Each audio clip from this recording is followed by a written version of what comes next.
नमस्कार, जोहार। धुमकुड़िया के प्लेटफॉर्म पे आप सभी का स्वागत है। आइए थोड़ा देखते हैं झारखंड में जनजातीय स्वशासन व्यवस्था को। आखिर झारखंड में किस तरह की जनजातीय स्वशासन व्यवस्था व्याप्त थी और वर्तमान में कुछ अवशेष अभी भी हैं। आदिवासी संस्कृति झारखंड में बहुलता से है। दुनिया का भले बिखराव हो गया है, लेकिन उन्होंने अपनी संस्कृति को बचाए रखा है। आदिवासी संस्कृति मानवीय गरिमा को एक नया अध्याय देती है। यह जीवन शैली का एक ऐसा हिस्सा है जिसमें सामुदायिकता का वास है, जिसमें प्रकृति से लेकर मानवीय जीवन तक है। जनजातीय समाज सदियों से गणतंत्र का पोषक रहा है। ये राजा भी रहे हैं और प्रशासक के रूप में प्रसिद्ध रहे हैं, किंतु कभी इनका राजतंत्र नहीं रहा। भारत आज 75 साल बाद भी अपने संविधान के साथ लोकतंत्र और गणतंत्र को जीवंत रखे हुए हैं। लेकिन आदिवासी समाज में भी ये गणतंत्रीय व्यवस्था वर्षों से कायम है, कहें तो हजारों वर्षों से कायम है। और भारत के संविधान में उन्हें एक विशिष्ट स्थान भी दिया गया है। 5वीं और 6ठी अनुसूची में उनको विशेष अधिकार दिए गए हैं। बाद में पेशा कानून द्वारा उनके स्वशासन को सशक्त किया गया है। आइए देखते हैं झारखंड में आखिर शासन की पंचायती व्यवस्था कैसे थी। आदिवासी समाज, उनका राज्य शासन पंचायती व्यवस्था पर आधारित रहा है। चाहे वो ग्राम पंचायत हो, पढ़ा हो, पीड़ हो या परगना हो। पढ़ा की अगर बात करें तो पढ़ा झारखंड के पश्चिम क्षेत्र में खासकर मुंडाओं और उरांव में व्यवस्था देखी गई है। पीड़ कोल्हान के हो में ये व्यवस्था है और परगना संथालों में देखी जाती है। झारखंड के पूर्वी भाग में संथाल परगना में ये इनके राजनीतिक संगठन है। मॉर्गन उन्होंने कहा कि आदिम समाज में सामाजिक संगठन और सभ्य समाज में राजनीतिक संगठन विशेष हैं। टेजेंट भी कहते हैं कि राजनीतिक संस्था विकसित समाज में पाई जाने वाली चीज है। मतलब हम ये नहीं कह सकते हैं कि आदिवासी समाज पिछड़ा हुआ है। उनके पास जब स्वशासन की इतनी बेहतरीन पद्धति और प्रणाली सदियों से जिंदा है, तो उनके शासन व्यवस्था और समाज में एक दूसरे को लेकर चलने की जो व्यवस्था है वो उदाहरणीय है। उसके उदाहरण आज भी दिए जा सकते हैं। अनेक लघु और कम विकसित जनजातियों में तो गांव स्तर पर केवल जाति पंचायत होती है। जैसे खरवार में 4 गांव पर चट्टी, 5 गांव पर पचोरा और 7 गांव पर सतोरा संगठन होता है। बंजारा में सामुदायिक परिषद है, लेकिन हाल के दिनों में बंजारा संघ का भी निर्माण किया गया है। चीक बड़ाइक जनजाति में अंतरग्राम्य परिषद ही समाज पर नियंत्रण रखता है। करमाली में गांव स्तर पर जाति पंचायत है। 7 गांव पर सतवैया और शीर्ष पर सबसे ऊपर में 22 है। 22 पंचायत दरअसल 22 गांवों को मिलाकर बनाया जाता है करमाली में। खड़िया समुदाय में केवल गांव स्तर पर होता है, जिसको पाड़ा पंचायत कहा जाता है। खोंड में तगड़ी ग्राम पंचायत है और इनका अंतर ग्रामीण पंचायत गोटिया कहलाता है। खोंड में ग्राम स्तर पर तगड़ी है और अंतर ग्रामीण पंचायत गोटिया है। कोरवा जाति और ग्राम पंचायत दोनों हैं। कोल और शबर में परंपरागत पंचायत पाई जाती हैं। व्यवस्थित, विकसित और प्रभावी पंचायत शासन व्यवस्था कुछ ही बड़ी जनजातियों में पाई जाती है, जैसे उरांव, मुंडा, हो और संथाल में।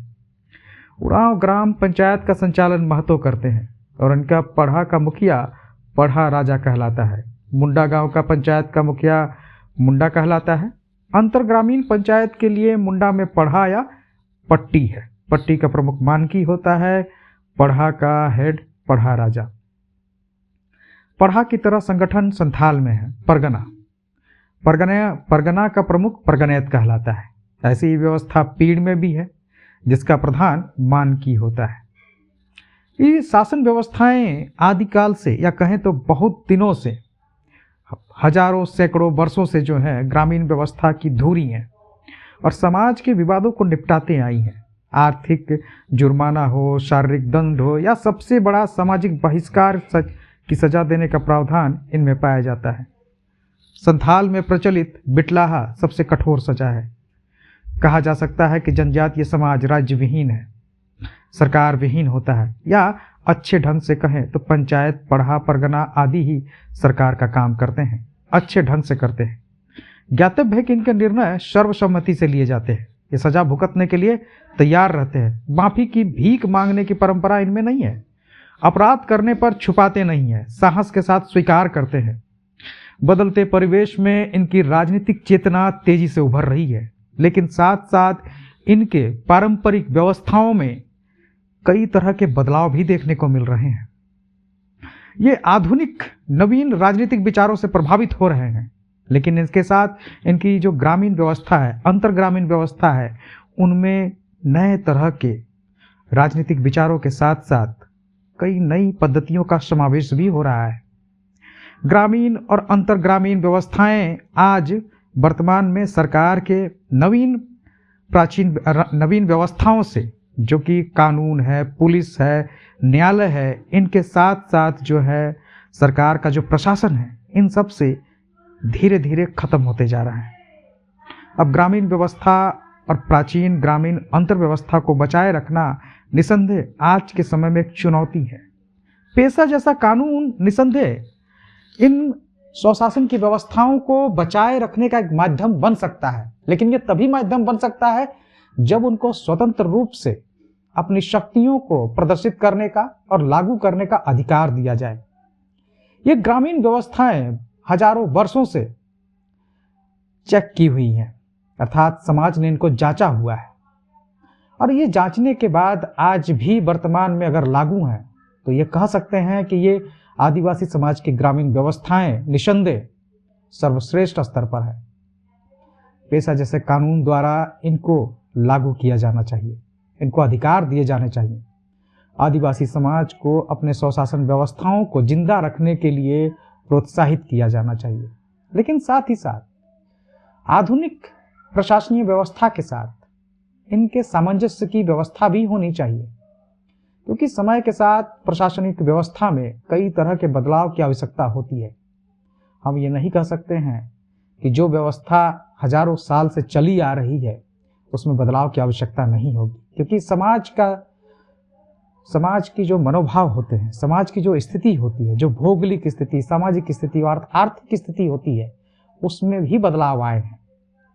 तो जो प्रशासन आज से हजारों साल पहले शुरू की गई थी अपने विभिन्न परिस्थितियों में, वो आज भी उसी तरह से परिणाम देगी, इस चीज को लेकर संदेह हो सकता है। पहले के लोग सच्चे होते थे, हिम्मती होते थे, समुदाय के साथ लेकर चलते थे। आज वैसी स्थिति नहीं है। तो इसलिए जरूरी है कि ऐसी व्यवस्थाओं के बीच आधुनिक प्रशासनिक व्यवस्थाओं के साथ एक सामंजस्य स्थापित किया जाए, तभी दोनों प्रोत्साहित होकर एक साथ आगे बढ़ चलेंगे। धन्यवाद।